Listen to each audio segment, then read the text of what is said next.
130 días en una sola posición, casi completamente aislados bajo fuego constante las 24 horas, cuando cada paso siguiente podía ser el último.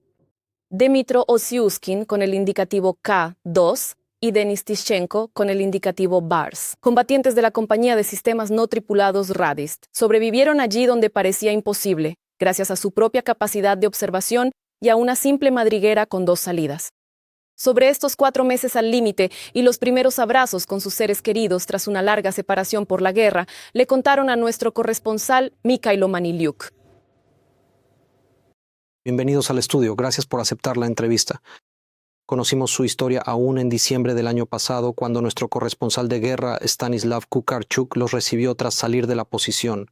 En ese momento, él les preguntó cuánto tiempo habían pasado en la posición. La respuesta fue: hoy son 131 días.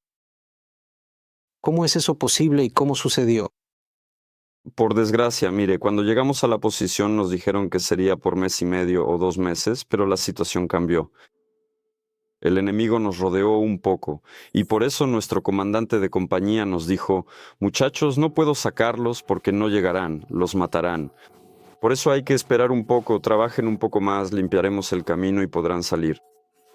El lugar y sin falta los sacaremos de allí. Y así fue. Trabajamos 2 meses más, luego nos enviaron un reemplazo y una semana después nos llevaron a casa.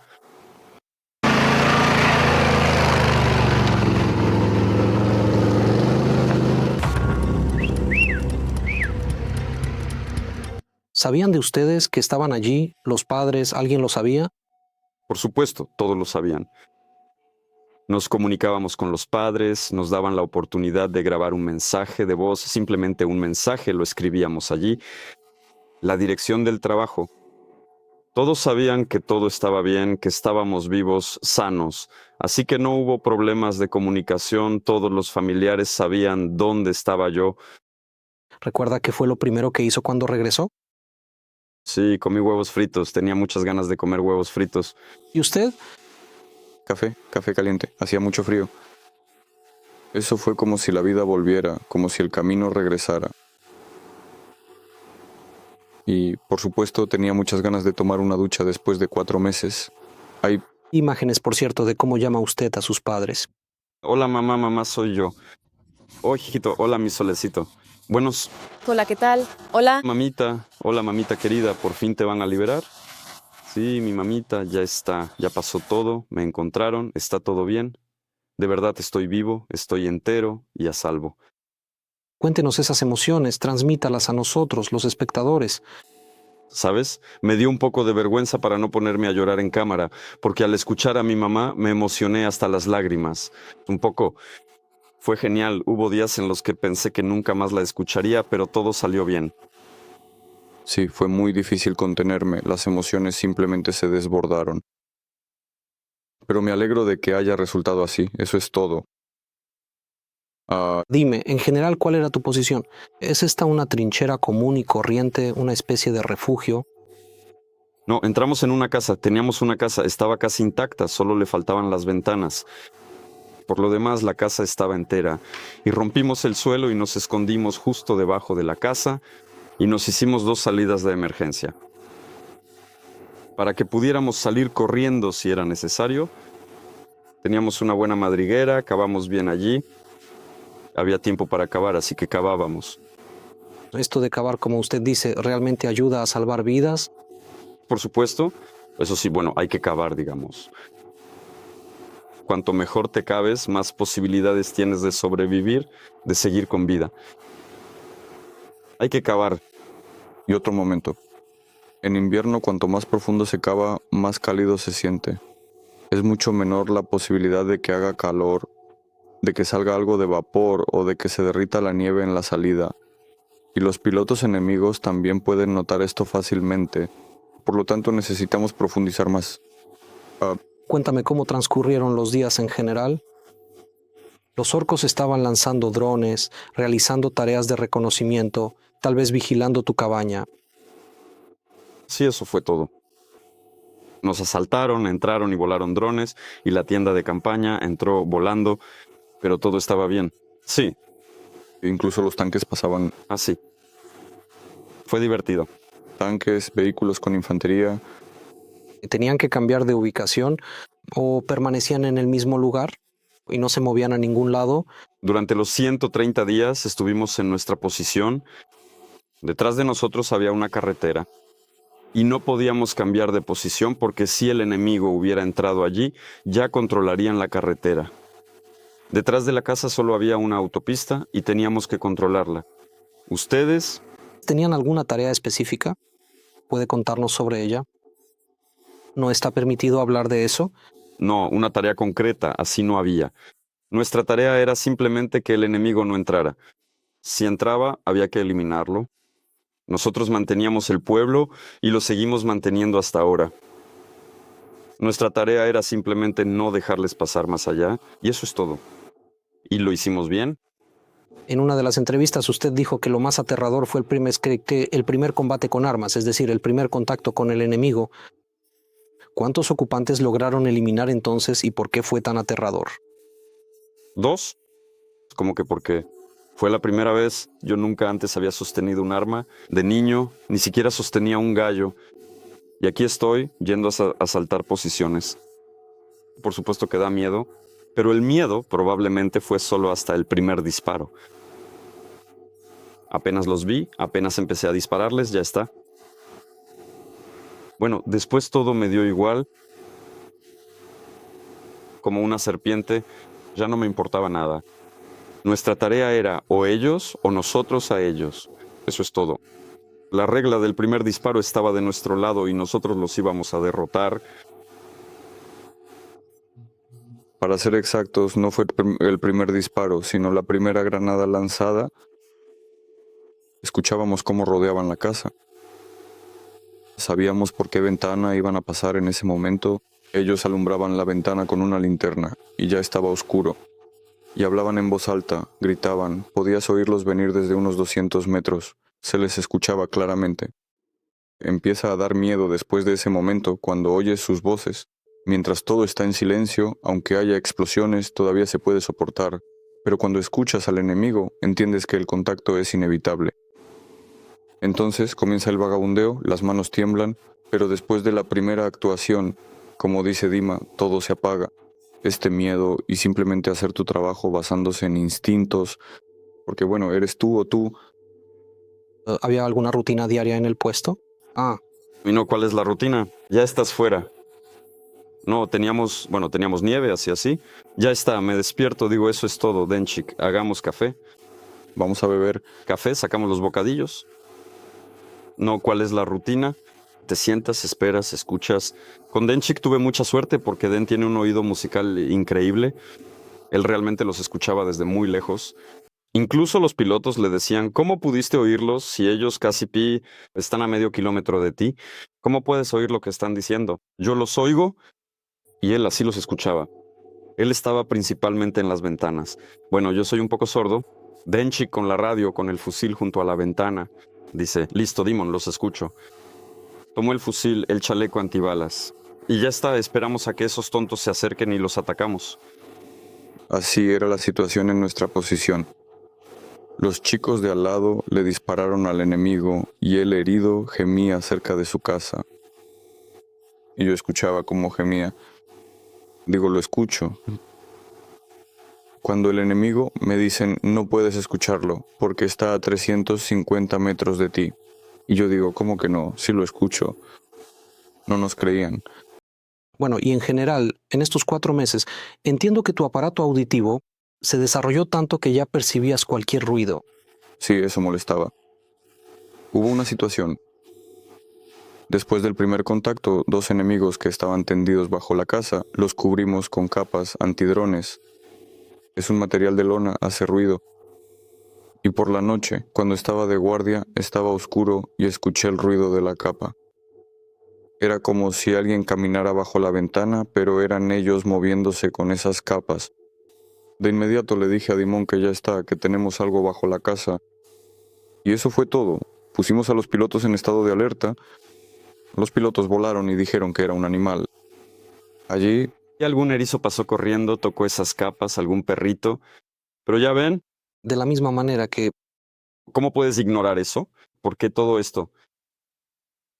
No estábamos en un reality show. Si fuera un jabalí, podría romper ramas. También hubo una situación así, justo en la posición vecina. Los soldados enemigos ataron con cuidado una linterna roja brillante al lomo de un animal que pasaba por allí. Claro, ella corría y ustedes pensaban que alguien andaba por ahí o intentaba infiltrarse. ¿Cómo actuaban en cuanto escuchaban algún ruido ajeno? ¿Tomaban posición y esperaban? Él estaba en su mitad de la casa, yo en la mía. Él vigilaba allá, yo vigilaba aquí. Y trabajamos tan bien juntos que ni siquiera me preocupaba por él. Entiendo que si alguien dispara, es él quien dispara. Él, 100%, no es enemigo. Y así, pum pum, quedan 2 cuerpos tirados. Y yo sabía que con él todo estaba perfecto. Así salimos, miramos alrededor, nos encontramos, nos sonreímos el uno al otro como tontos y ya está, y seguimos trabajando. ¿Ya eran amigos antes de esto? Nos conocimos en el centro de entrenamiento a donde nos llevaron. Estábamos en el mismo pelotón, en la misma habitación. Y luego tuvimos la suerte de entrar en la 93ª Brigada. Y allí el comandante de la compañía dijo, chicos, o eligen a su compañero o yo les asigno a quien les toque y con ese irán. Y hablamos con él, le dije, Denchik, vamos juntos porque todo entre nosotros está perfecto. Y él dijo, claro, vamos.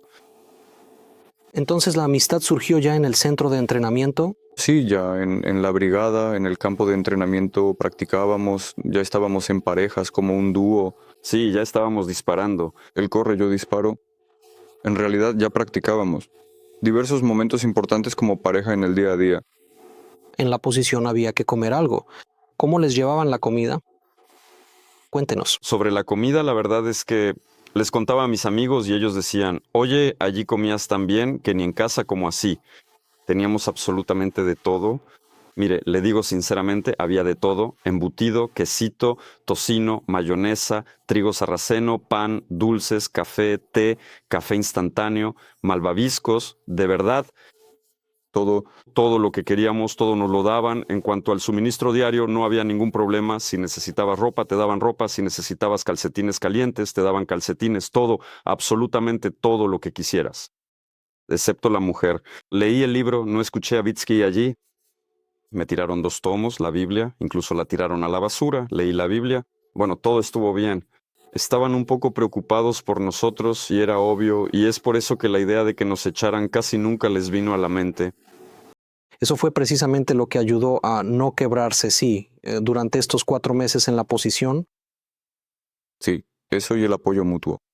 En nuestro caso pasó que allí a veces yo me deprimía un poco, luego él, fueron diferentes momentos.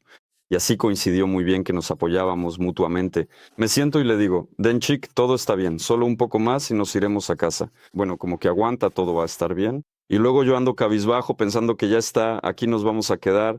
No, Dimon, todo está bien, nos sacarán de aquí, no te preocupes. Tomémonos otra cerveza, todo irá bien. ¿Bebiste cerveza después de regresar? Por supuesto. Pregunta. ¿Con qué armas luchaste? El mejor Steam 62. Escalador AK-74. Tuvimos algunas bromas. Teníamos granadas de un solo tiro y muchas. Luego esos estorninos tenían ametralladoras. Tienen unos 5,45, realmente no son para mí. No dispararon sus armas, no confiaron en ellas.